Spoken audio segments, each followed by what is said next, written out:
Welcome back, dear viewers, and talking about education reform as the top of the agenda of almost every country in the world, and Egypt is no exception. And on this topic, we're glad to be joined here at the studio by Dr.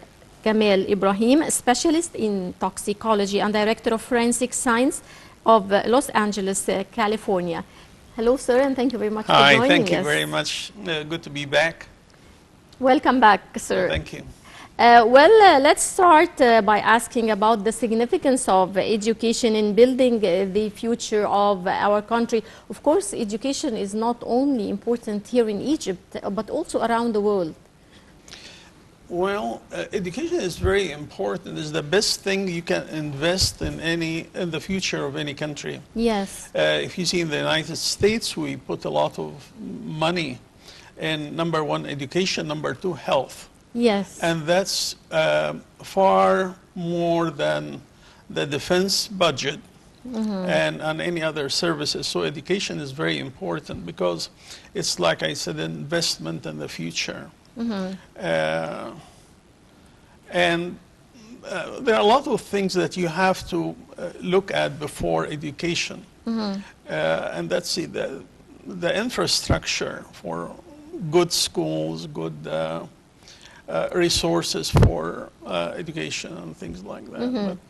From your point of view, sir, how could expats help in developing education here in Egypt? How?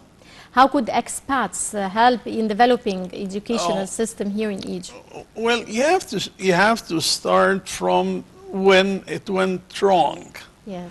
Education was excellent in Egypt in the 50s and 60s, the time we were educated here. I left Egypt 1967. Yes. And when I left with my bachelor degree, and then I started my master overseas in America. Yes. I didn't have to do that much. It was the level was very high. Now it's extremely different.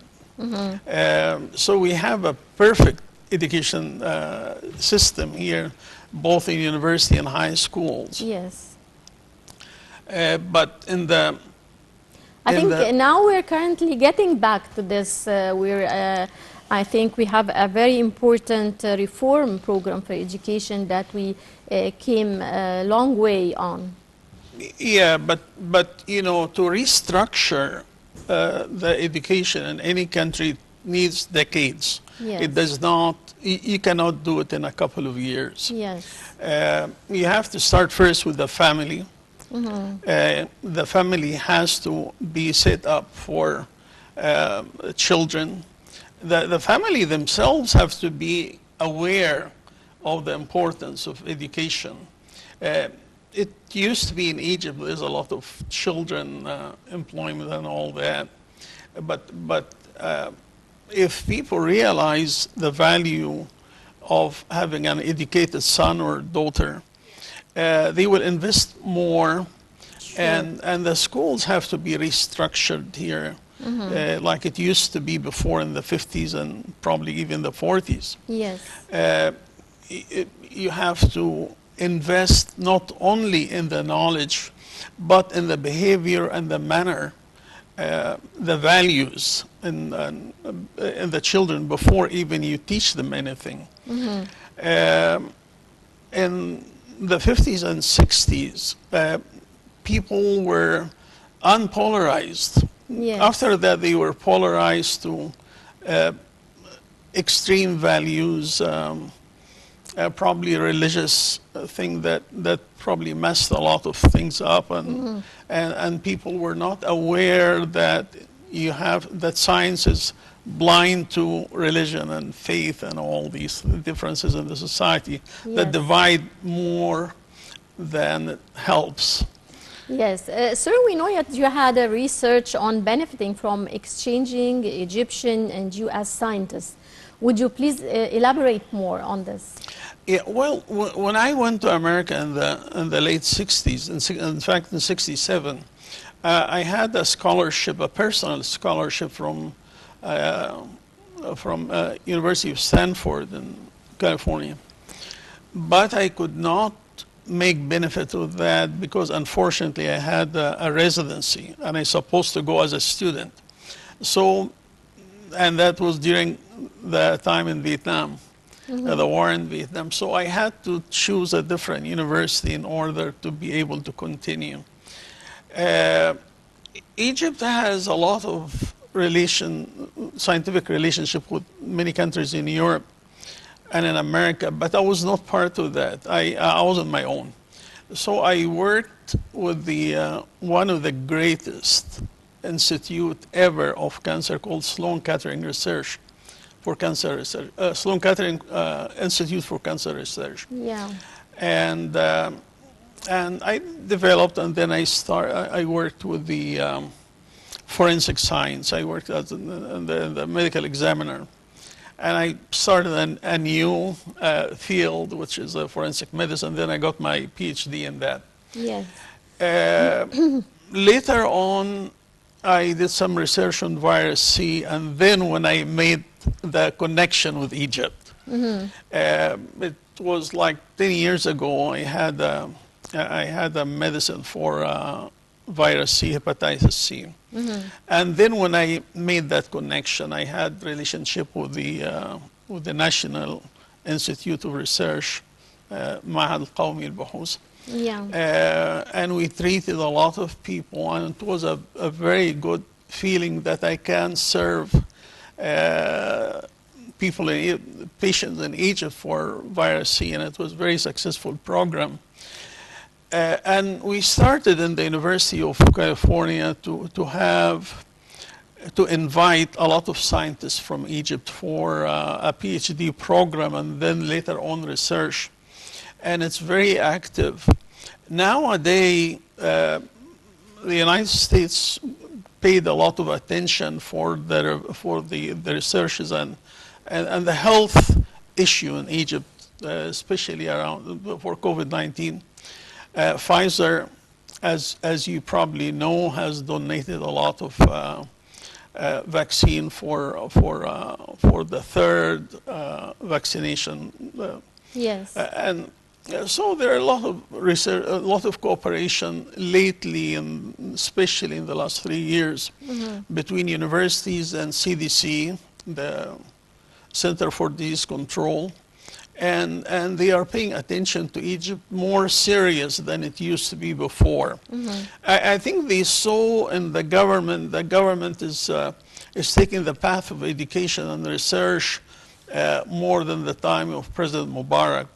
Yes, of course. And in fact, in general, the United States is looking more serious in Egypt as a country that putting a lot of effort on infrastructure.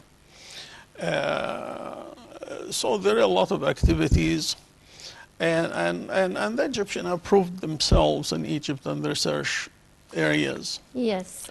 Sir, the Ministry of Higher Education is preparing a new program called Science Up. The program seeks to improve the efficiency and effectiveness of university research development laboratories. How far would this project contribute to qualitative shift in research and its results here in Egypt? Let us be honest about this. When you do research, you have to have resources. As any researcher or people who work in research, they know that resource is very important. You need to have preparation in the laboratories, you need to have equipment, you need to have the background of restructuring, building a research institution.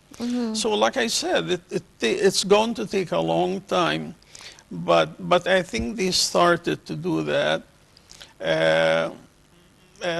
It's very important to have supplies of equipments, and it's also very important to reduce the number of researchers in universities in order to be able to have quality more than quantity. Like I said, education in Egypt needs decades in order to stand on its feet and be like European countries and America. And it needs a lot of patience, a lot of hard work, a lot of background in the undergraduate so you can have a good researcher. a lot of exposure to papers and a lot of exposure to research all over the world and magazines and all that. It's a very tedious process and very very costly, but the fruits are very rich in that. Sir, what's the role of research centers and institutes in the development plans across the country? The role of research centers and institutes? Yeah, like I said, we have since the 60s the National Research Institute, which is مركز قومي للبحوث. Unfortunately, that was not doing the job for the aspiration of a country like Egypt. Yeah. And now it's starting to pay a lot of attention to what Egypt deserves to have research and scientific research. I think it needs to be paid attention to more than what it is now. It needs to, it needs a budget. It needs more cooperation with people overseas and universities. We need to connect to CDC, for example, or National Research Institute in America, MIT, or the big institution. Yeah. We need more of cooperation that I think, like I said, it will take years and years in order to get good results. Education is a long-term investment, and we should not be lured by what the thought that today, this year, we are going to give attention to research and education, and we expect fruits after 2-3 years. No. It will take a long while, and we have to be patient. We have to invest a lot more. We have to have more cooperation with universities. It's a long process. It's a long process. So do you believe that the concept of education in developing countries differ than the concept of education in advanced countries? Well, it is true in one way and not another way. Science is science. And if you are ambitious and if you want to produce a good product out of science, for example, the United States has succeeded in something like COVID-19. No other country have done close to what the United States have done. So it requires a lot of resources. And if you in Egypt would like to reach that level, you have to think big. You cannot say, well, because we are a small country, we're going to do little research. You have to really have a connection with the rest of the world. You cannot say, because I'm a small country, I will have my own standard. No, you have to be very ambitious, especially scientific research, because science, you cannot divide science. You cannot say there's a little science for small countries and big science for others. You have to have a cooperation with big institutions and restructure your own present institution and make it fruitful. Yes. Yeah. Right. Well, I would like to thank you very much, Dr. Gamal Ibrahim, specialist in toxicology and director of Forensic Science Lab at Los Angeles, California.